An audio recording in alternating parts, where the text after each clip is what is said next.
De nos jours, il est très difficile d'avoir un métier dans lequel nous nous épanouissons pleinement. Pour les personnes atteintes d'un handicap, travailler dans les domaines professionnels qui leur plaisent est souvent plus compliqué de par les barrières infligées par la société.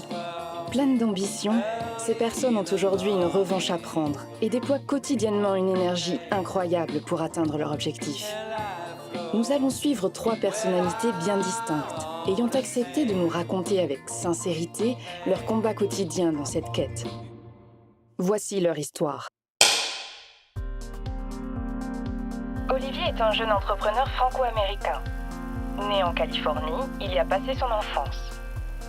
Voyant un possible marché et refusant de se tourner vers la facilité, il a décidé de s'installer à Paris il y a une dizaine d'années. J'ai voulu créer une entreprise en France. C'est quelque chose que j'ai toujours voulu faire. Pour moi, ce choix n'est pas forcément lié à la facilité de créer une entreprise, parce que je crois que c'est un mythe que de dire que c'est plus facile aux États-Unis.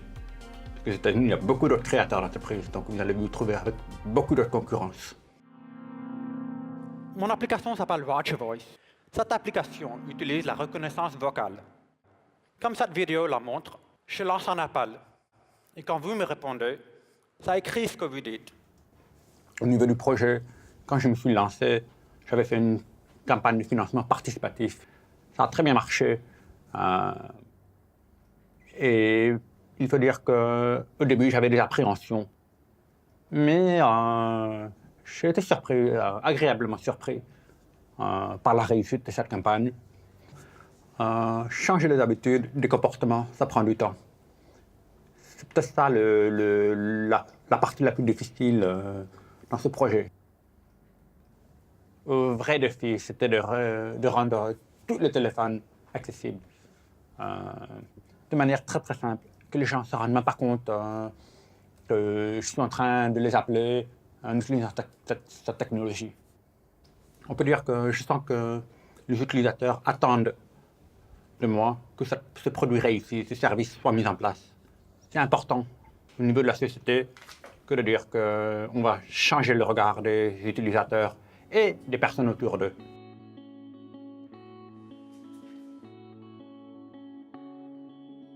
Né prématurément, Fabien est infirme moteur cérébral. À 21 ans, il nourrit le rêve de devenir réalisateur. Étudiant en fin de cursus, il nous parle de son parcours et des difficultés qu'il a pu rencontrer. Je pense que ma passion pour l'audiovisuel, pour le cinéma en général, elle vient de mon enfance et de ce moment en centre de rééducation. Puisque malheureusement, je me suis fait opérer plusieurs fois et j'ai donc été très souvent obligé de rester allongé ou de rester assis, en tout cas de rester devant la télé et de ne pas pouvoir pratiquer toute autre activité. De ce fait, je regardais beaucoup d'émissions télé, que ce soit des jeux ou autres. Je regardais beaucoup de films, pas forcément des grands classiques, mais beaucoup de films. Et je pense que c'est de là qu'est né mon amour pour le cinéma et pour l'audiovisuel. Donc là, aujourd'hui, c'est un jour plutôt important pour moi. Je suis en train de fignoler les derniers détails de ce qu'on appelle un dossier de réalisation. C'est un dossier que je vais donner à toute mon équipe technique, puisqu'aujourd'hui j'ai un cours de pratique de réalisation et c'est moi qui occupe le poste de réalisateur. J'ai donc fait un DUT en communication à Blois. C'était quelque chose de nouveau pour moi, parce que j'ai dû avoir mon propre appartement. J'ai dû vivre encore une fois seul. Ça n'a pas été très très dur cette fois, parce que c'était dans un autre contexte que le centre de rééducation. Là, je le faisais pour moi, je le faisais pour mes études, et j'étais pas inquiet quant à l'éloignement des parents ou aux difficultés que je pouvais rencontrer à Blois. J'ai donc réussi à obtenir mon diplôme, qui était un DUT en communication. C'est pendant ces cours-là de mon DUT que j'ai rédigé mon premier scénario, j'ai touché à ma première caméra, j'ai appris quelques mots du vocabulaire de l'audiovisuel. C'était quelque chose de très simpliste comparé à ce que je fais actuellement. Mais c'est vraiment là que je me suis dit, ouais, c'est le domaine que j'aime et j'ai envie de continuer dans ce domaine-là. Petit dossier très important. C'est le réel.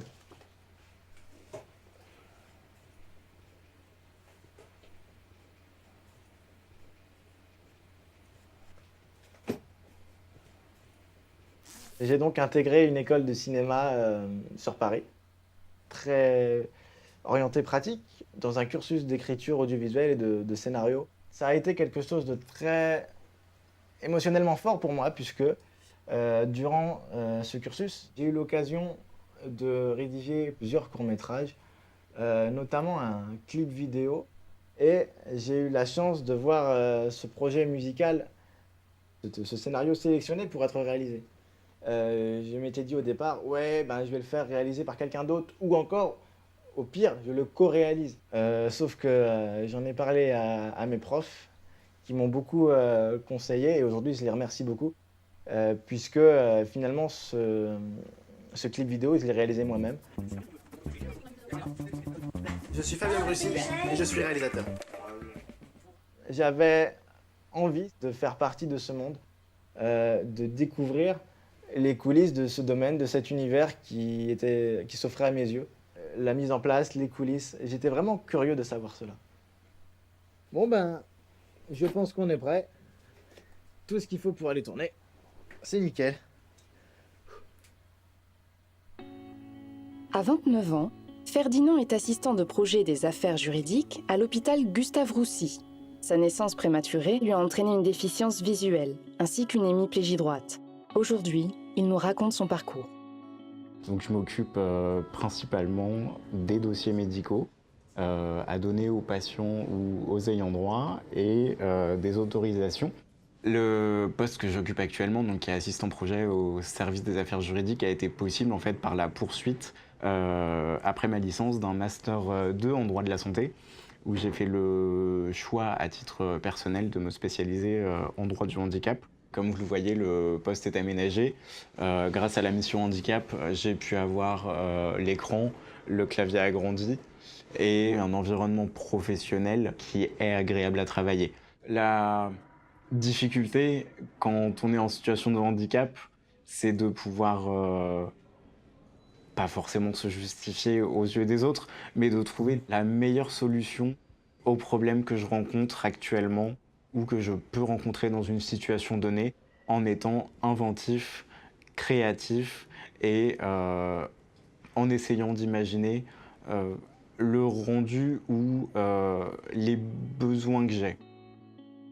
J'ai été surpris un jour, je reçois un mail d'une équipe chez Android.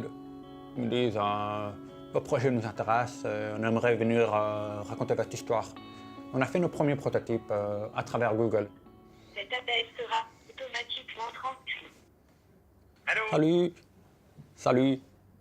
Comment vas-tu? Oui, moi ça va, oui. Travail? Ouais, je travaille. Travail sur... Ouais, donc ça avance bien? Oui, ça avance bien. Beaucoup de boulot. La réalité, c'est que leur force de frappe, c'est justement le fait qu'ils ont accès à beaucoup de données.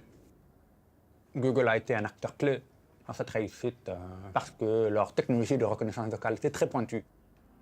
C'est marrant, mais je pense que le jour où les gens n'auront plus besoin de Rage Voice, j'aurai réussi. Et c'est normal que tous les téléphones soient sous-titrés. Et ça devient standard du marché. Mon objectif ultime, c'est que l'application soi-même n'a pas besoin d'être une application spécifique. C'est-à-dire qu'elle s'efface complètement, que le marché adopte ça. La victoire ultime, ce sera que tout le monde ait cet accès. Alors on s'appelle quand vous voulez.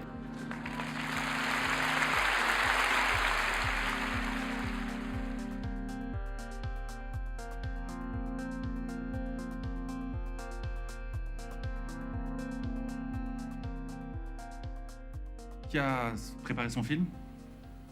Fabien, t'as le tien? Ouais, monsieur. Merci. On va voir ça tout de suite. Pardon, excusez-moi, j'ai le temps.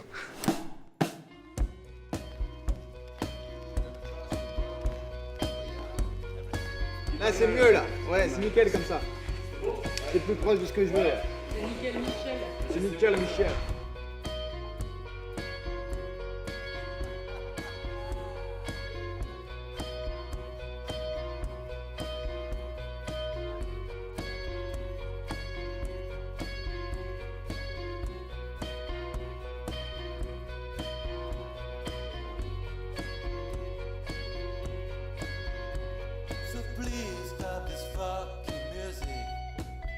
Est-ce qu'on est prêt pour éteindre le service, s'il vous plaît?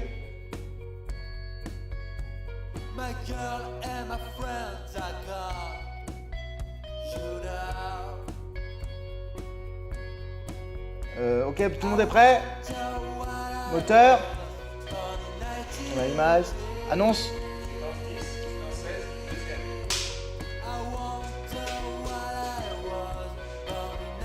Action.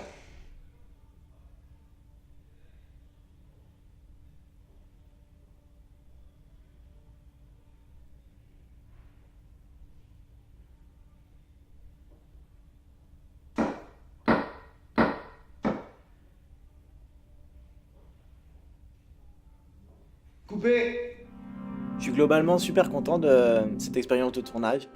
Ça s'est vraiment super bien passé. Les autres ont beaucoup applaudi. Ils avaient l'air très enthousiastes suite à cette projection, donc ça m'a fait vraiment super plaisir. Est-ce que quelqu'un a un avis à donner? Je t'en prie.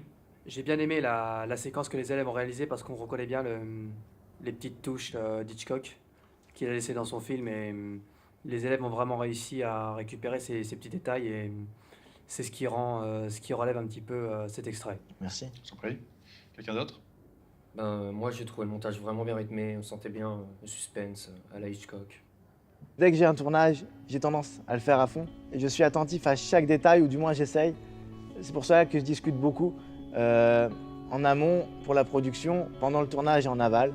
J'adore la relation que je peux avoir sur un plateau de tournage en tant que réalisateur. Diriger les comédiens, essayer de transmettre les émotions que j'aimerais qu'ils nous retransmettent par la suite. J'ai envie de faire des films qui, dans le futur, permettront à la société française, et j'aimerais aussi beaucoup internationale, de changer le regard que peuvent avoir les gens sur le handicap. Je sais que je peux le faire. Malgré la lente évolution des mentalités et des adaptations des structures, ces témoignages nous prouvent que ces personnes en situation de handicap réussissent à surmonter les obstacles, de par leur ténacité, leur ambition et leur capacité à se surpasser. Ces 3 individus, parmi tant d'autres, représentent l'espoir de voir un jour se concrétiser l'accessibilité pour tous.